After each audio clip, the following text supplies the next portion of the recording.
நம்ம வந்து மிளகாய் வாங்கி வச்சுருக்கோம், பச்சை மிளகாய். இதை வச்சு நம்ம இன்னைக்கு பச்சி சுட போகிறோம்.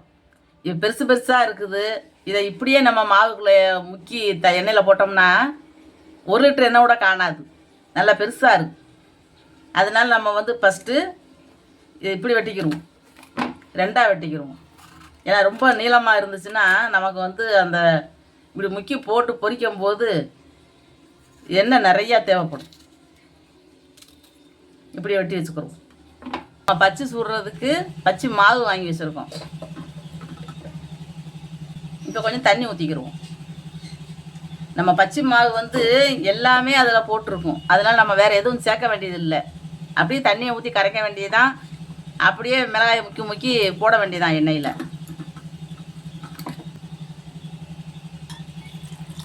ரொம்ப தண்ணியாக கரைச்சிடக்கூடாது. நம்ம தோசை மாவு பதத்துக்கு கரைச்சிக்கிறணும். இட்லி மாவு பதத்துக்கு கரைக்கக்கூடாது, ரொம்ப கெட்டியாக இருக்கும்.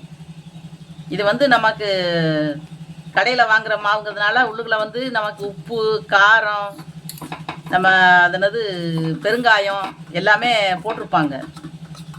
அப்போ நம்ம எதுவும் சேர்க்க வேண்டியதில்லை. நம்ம தண்ணி பார்த்து தான் ஊற்றிக்கிட்டு கரைக்கணும்.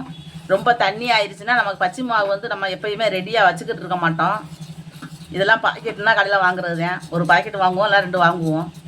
நம்ம தண்ணி நிறையா ஊற்றிட்டோம்னா நமக்கு வந்து மாவு இருக்காது போடுறதுக்கு. அப்படி தண்ணி நிறையா ஆயிடுச்சு அப்படின்னா கொஞ்சம் கடலை மாவு நம்ம தனியாக வச்சுருந்தா போட்டுக்கலாம்.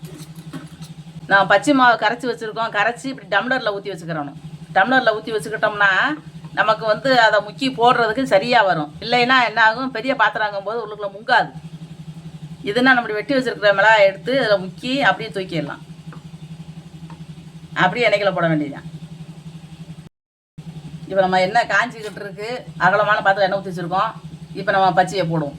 மிளகாய் டக்குனு போடும், அடுத்தடுத்து கலக்க போடும்.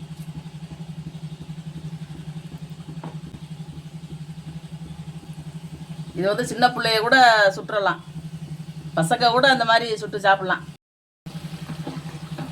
இது நல்லா வந்து வெந்து வந்துடுச்சு. இப்போ நம்ம வந்து எடுத்துருவோம். ரொம்பையும் இது கருகிடக்கூடாது, கருகினா நல்லா இருக்காது. ஓரளவு பச்சை அப்படிங்கும்போது வாழைக்காய் பச்சினாலும் சரி தான், மிளகாய் பச்சினாலும் சரி தான், கொஞ்சம் சாஃப்டாக இருந்தால் தான் நல்லாயிருக்கும். ஏன்னா நமக்கு அவங்க மாவு நம்ம ரெடிமேடாக வாங்குறதுனால அதுலேயே ஆப்பசோடா எல்லாமே போட்டிருப்பாங்க. நம்ம எதுவுமே மாவு வகை போடணும்னு அவசியம் இல்லை. உப்பு, மிளகாய் எதுவும் போட வேண்டியதில்லை. பெருங்காயம் எல்லாமே அதில் போட்டிருப்பாங்க. நம்ம மிளகாய் பச்சி சுட்டுட்டோம், நல்லா இருக்குது. ஒரு மிளகாயை வெட்டி நான் வந்து 8ஆக போட்டிருக்கேன். அப்போ பார்த்துக்கோங்க, இவ்வளோ இருக்குது. 1/4 கிலோ விட கம்மியான மிளகாய் தான் இது. நம்ம கடையில் வாங்க போனோம்னா ஒரு பச்சை எப்படியும் ஒரு 5 ரூபா சொன்னால் கூட நமக்கு எவ்வளோ லாபம் பாருங்கள். ஆனால் மாவு எண்ணெய் எல்லாம் போட்டிருக்கோம். இருந்தாலும் நமக்கு எப்பயுமே வீட்டில் சுட்டு சாப்பிட்றது பொருளும் தரமாக இருக்கும். நமக்கு எப்பயுமே அதிகமாகவும் இருக்கும்.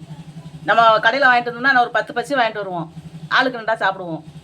இப்போ வீட்டில் செய்கிற போது ஆளுக்கு 3 4 வரும். நல்லா பிள்ளைகளும் நல்லா ஆசைப்பட்டு நல்லா சாப்பிடுவாங்க. நல்லா சூடாக இருக்கிறதுனால நல்லா பொசு பொசுன்னு வந்திருக்கு. பிச்சு கூட பார்த்துருவோமே, இங்கே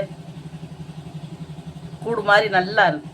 ஏன்னா அது வந்து நான் வந்து தோசை மாவு பதத்துக்கு கரைச்சதுனால இந்த அளவுக்கு இருக்குது. நம்ம இன்னும் கொஞ்சம் தண்ணி ஊற்றி கரைச்சோம் அப்படின்னா இந்த பச்சில் வந்து மிளகாயில் வந்து மாவு ஒட்டாது. ஒட்டாமல் இந்த கண்ணாடி மாதிரி இந்த இப்படி தெரியும்.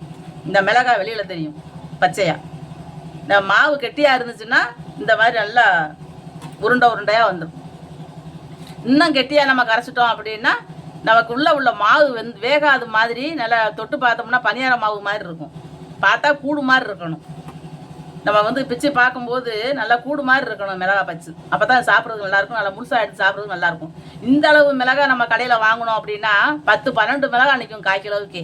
நம்ம அப்படியே நம்ம லேசாக கீறி விட்டு கூட அப்படியே எண்ணெய்க்கில் மாவில் முக்கிய எண்ணெயில் போட்டுடலாம். அப்போ நல்லா முழுசாக பெருசு பெருசாக இருக்கும். இது நல்லாவே பொசு பொசுன்னு கிளம்பிருக்கு.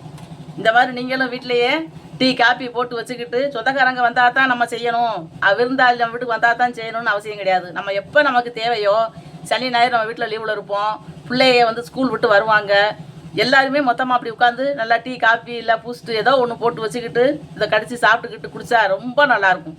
இந்த மாதிரி நீங்கள் வீட்டிலே செஞ்சு சாப்பிட்டு பாருங்கள். இந்த வீடியோ பிடிச்சிருந்துச்சுன்னா லைக் பண்ணுங்கள், ஷேர் பண்ணுங்கள், சப்ஸ்கிரைப் பண்ணுங்கள், பக்கத்தில் இருக்கிற பெல் பட்டனை அமைக்கி விட்ருங்க.